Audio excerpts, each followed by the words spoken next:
A impunidade ainda paira sobre as mortes de 493 pessoas ocorridas em maio de 2006. A maioria pobres e negros da periferia. Todos os indícios apontam para uma ação efetiva de grupos de extermínio da polícia como forma de retaliação aos ataques do PCC naquele ano. As mães e familiares dessas vítimas de violência policial se uniram em um movimento chamado Mães de Maio. São mulheres que transformaram a dor da perda na luta por justiça e hoje buscam um reconhecimento da sua causa para que o Estado não tire mais vidas em vão. Chega de chacina! Polícia assassina! Chega de chacina! Polícia assassina! Meu nome é Edinalva Santos, sou mãe do Marcos Ribeiro Filho. Ao todo, no laudo médico dele, foram 9 tiros que meu filho tomou de .40. Quer dizer, aquela que é para matar mesmo.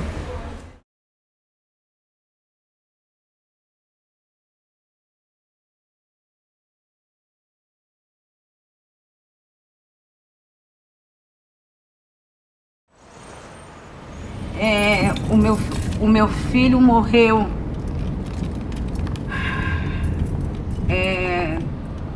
com uma abordagem policial. Eles sabiam que eles estavam matando. Meu filho morreu com um tiro no coração, um em cada pulmão.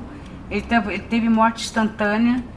Eles socorreram meu filho, entre aspas. Eles encontraram meu filho já estava morto.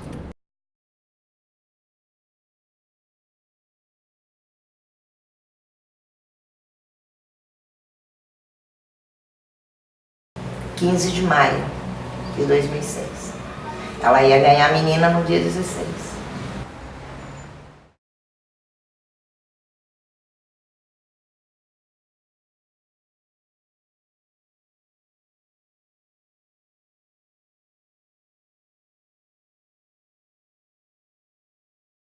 Ainda ontem eu chorei por causa dele, porque ele era muito bom.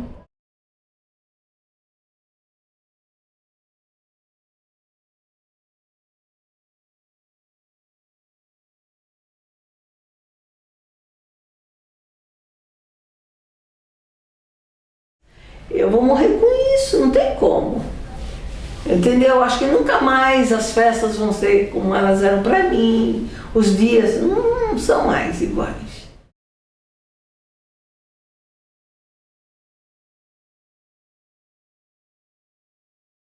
E tem dia que a saudade é tanta, que dá um desespero tão grande.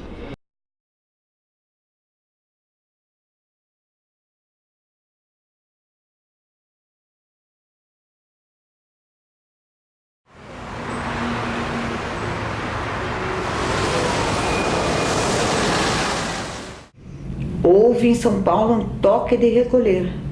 Os jornais mostraram no dia seguinte a Avenida Paulista sem uma pessoa às 8 da noite. Não se sabe como todo mundo ficou sabendo do tal toque de recolher e da onde vinha. As lojas, fábricas, escolas suspenderam aula, fecharam mais cedo, houve um congestionamento monstro em São Paulo às 4 da tarde. Não é? Quer dizer, olha, vai ter um toque de recolher. Quem for pego depois das 8 da noite na rua vai morrer. Que história que é essa? Da onde saiu isso? Porque esse toque que parou São Paulo foi da polícia. Que a polícia não queria que a população ficasse na rua para não ver o que eles fizeram com nossos filhos. Depois tu vai cair na real e tu vai colocando as peças no baralho e tu vai vendo que tudo se encaixa. Foi o que eu fiz. Então aquele toque de recolher foi da polícia.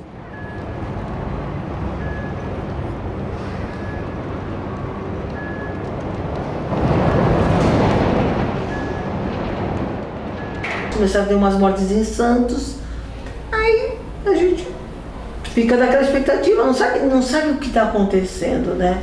E aí eles não foram para a escola, né? Não foi para a escola, aí quando chegou na quarta-feira, ele começou a vir o secretário de Segurança de Santos, o Perrenot, o de São Paulo. Olha, tá tudo normal, as escolas estão abrindo, não tem problema nenhum, é a vida normal, né? Foi quando eles pegaram o menino, puseram para fora baleou ele com 8 tiros. Meu filho tentou correr porque meu filho falou, eu não vou ser revistado. Se eles já atiraram nos meninos, vão atirar em mim também. Só que meu filho tentou correr e meu filho escorregou naquelas boquinhas da Sabesp, em cima da calçada.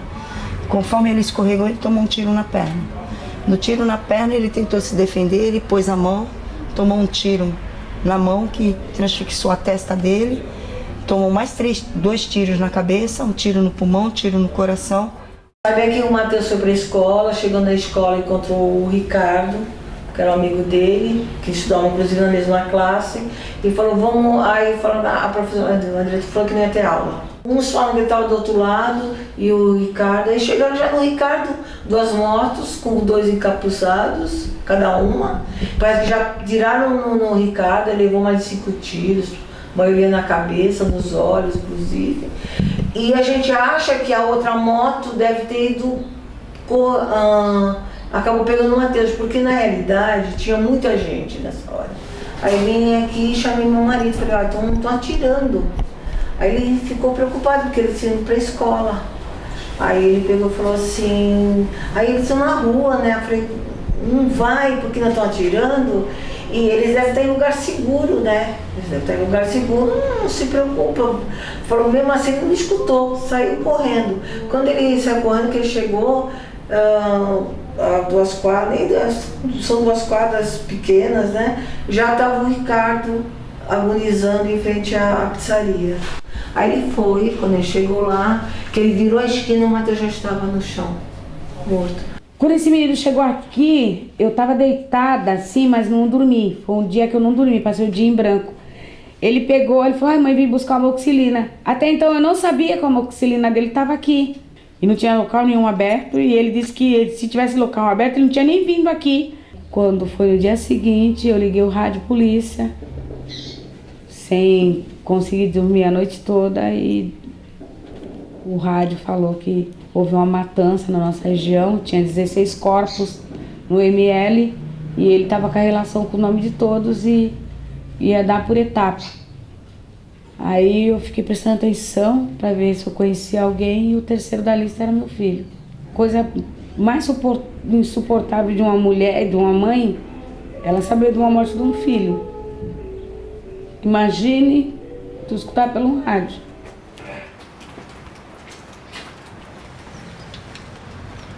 No dia do velório dele, um amigo começou a desfazer o quebra-cabeça. Um amigo dele disse que a moto dele, conforme ele ia subindo o morro, a moto dele acabou a gasolina. E ele voltou para trás. E foi no posto colocar gasolina, mas chegou no posto, o posto estava fechado, porque aqui o toque de recolher foi geral. E meu filho falou que ele ia comprar gasolina no morro, e foi na subida do morro que ele morreu. Entre os casos gravíssimos, eu destaco o da Ana Paula Santos, que tinha 20 anos, da Baixada Santista, estava grávida de 9 meses, a menininha na barriga dela ia chamar Bianca, e ela foi morta, ela e o marido, e a bebezinha recebeu tiros também foi morta, então também tem que ser considerada uma das vítimas. O Joey estava de folga, que ele trabalhava num restaurante na Pão da Praia, ele estava de folga naquele dia. Quando foi umas 7 da noite, ela foi fazer a mamadeira da Ana Beatriz e não tinha leite. Aí eles saíram, foram na Seara. Aí eles foram, passaram aqui no bar da esquina para comprar uma coca, perguntaram se tinha leite, falaram que não tinha. Tinha um carro preto parado. Os 4 estavam dentro do bar.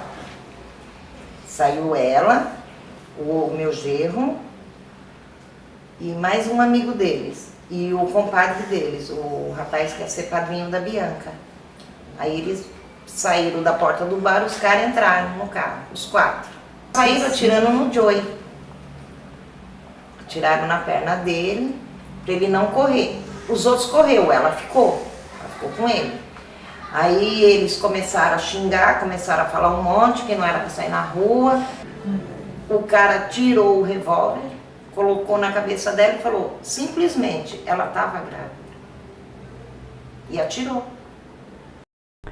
Foi lá embaixo, num bar aí na Rua das Candeias, teve lá com os colegas, e depois o colega disse que levou ele de moto, um pedaço, para ir encontrar a namorada, mas aí o caminho foi extraviado, ele não foi lá. E aí a gente desconfia que nesse meio tempo a rota deve ter dado uma batida, um quadro nesse menino que estava com ele, e talvez ele assustado correu, e foi aí que talvez a polícia matou ele. Só que os meninos ficaram com medo e nunca confessou isso, que eles têm medo, né? Então a gente desconfia desde esse dia. Tem testemunha que diz que viu a pessoa encapuzada vestindo a calça cinza do uniforme da PM e o coturno. Além disso, o armamento utilizado, todo de grande calibre, de uso exclusivo da polícia. A polícia chega na mesma hora, então ela estava ali perto. Ela já chega, já sabe o que vai acontecer. E por que, e uma das perguntas que eu faço, por que eles não saíram atrás? Se tinha acabado de acontecer, por que eles não foram atrás das motos? Os crimes de maio foram uma das coisas mais horríveis pelas quais o Brasil passou. Não é? Supera o número de qualquer guerra. Não é? Acho que só não supera da Segunda Guerra Mundial em uma semana, porque havia os campos de concentração, mas imediatamente estava ocorrendo o conflito no Iraque, a guerra do Iraque, e a gente viu que era um número muito menor. Os crimes de maio, a morte do meu filho, eu devo à corrupção do Estado.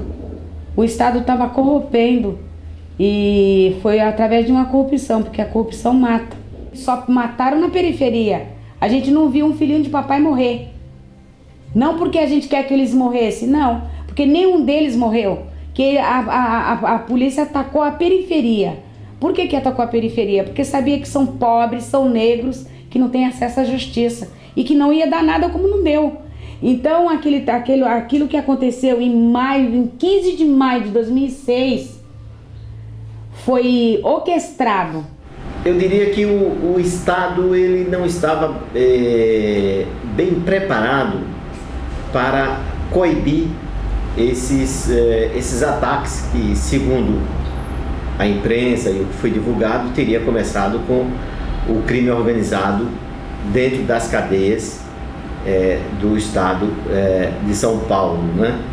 E esses crimes, eles deviam ser combatidos, não combatidos depois que aconteceu, mas deviam ter sido prevenidos, quer dizer, o Estado evitar que acontecesse. O PCC não matou, quem matou nossos filhos foi o Estado. Porque se o PCC tivesse matado nossos filhos, com certeza eles estavam no banco do réu. Ataque de PCC ia matar meu filho, em troco de quê? Que meu filho não era viciado, não bebia, não fumava nem nada. Queria saber o porquê, e eu tinha a obrigação de perguntar para a polícia quem tinha matado meu filho. Mas depois de tantas histórias que eu escutei que tinha sido polícia, eu falei, Débora, não vai dar em nada, porque polícia não vai investigar a polícia. Não me conformava do meu filho ser um trabalhador. Trabalhar de atestado médico, ser um gari, um miserável gari, mas honesto. E eles colocarem no jornal que meu filho era um bandido. E quando eu caí na cama do hospital, meu filho apareceu para mim. Meu filho falou, mãe, levanta, mãe, não vai embora, eu não quero estar aqui.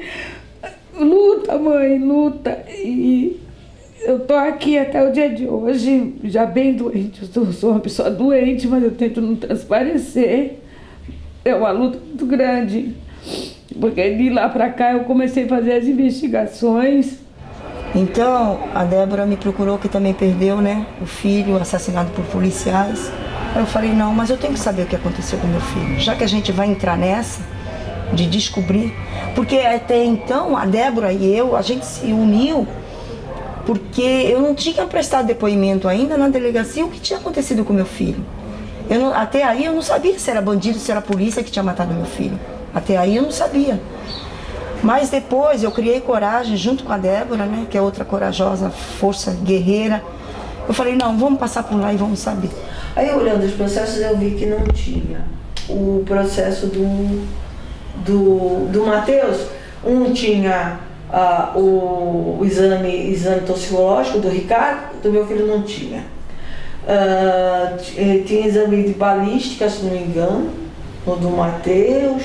Então algumas coisas estão faltando. Aí eu falei assim. Aí eu vi que o delegado colocou assim, pedindo um arquivamento, dizendo que devia ter sido morte por dívida de tóxico. E que o Ricardo deve ter sido morto por queima de arquivo. Não é assim, não vai por qualquer coisa, o delegado coloca alguma coisa que ele achou, no intuito de arquivar o processo, inventar alguma coisa, né? Aí o marido foi lá e conversou com ele, e aí ele falou, seu João, tudo bem, eu sei, a gente vai ver, então vamos fazer o seguinte, o senhor vai atrás do exame toxicológico dele, vai na escola e pede o atestado, que ele teria que estar na aula, nesse horário, não era para ele estar. Então tá bom, aí ele foi. Aí pegou, nós fomos na escola, a escola deu o atestado, que realmente, né, ele estava estudando e tudo. E a gente foi pegar, aí ele pegar o exame toxicológico dele. Aí também deu negativo para tudo. Igual o do Ricardo, tá todo negativado. Mandaram um telefonema, desculpe que a gente mataram ele enganado. O juiz foi no juiz. O povo do centro está aí se virando, que naquele tempo mataram 6, tudo ali. E ele estava esperando o livro. Quando chegaram, não perguntaram quem estava fumando maconha, que ele não fumava, que ele não bebia, ele não dançava. O promotor da Baixada Santista, Dr. Otávio Borba, o que ele fez com a gente? Falou pra gente pegar a boa conduta dos nossos filhos, pôr na parede, sentar no sofá e ficar olhando com a boa conduta dos nossos filhos. Ainda falou pra gente que os policiais estavam desequilibrados, quer dizer, desequilibrados sai matando o filho da gente. É certo isso? Por que eles não foram matar um filho de bacana? Para ver se essa corrupção, os policiais iam continuar matando os filhos nas periferias, negros. Ele ia matar? Não ia matar. Puseram no jornal que meu filho era um desocupado. Os outros meninos eram bandidos, estavam num bar,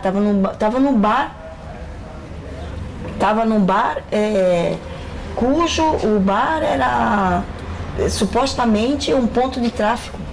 Fizeram tudo para desmoralizar o meu filho. Mas eu não vou deixar desmoralizar meu filho. Nós somos a cara do Brasil. A gente não tem justiça. As mães de maio não teve justiça ainda. As mães de maio não teve justiça. Então nós somos o problema para eles. Eles tentaram eliminar as mães de maio jogando algumas delas no fundo da cadeia.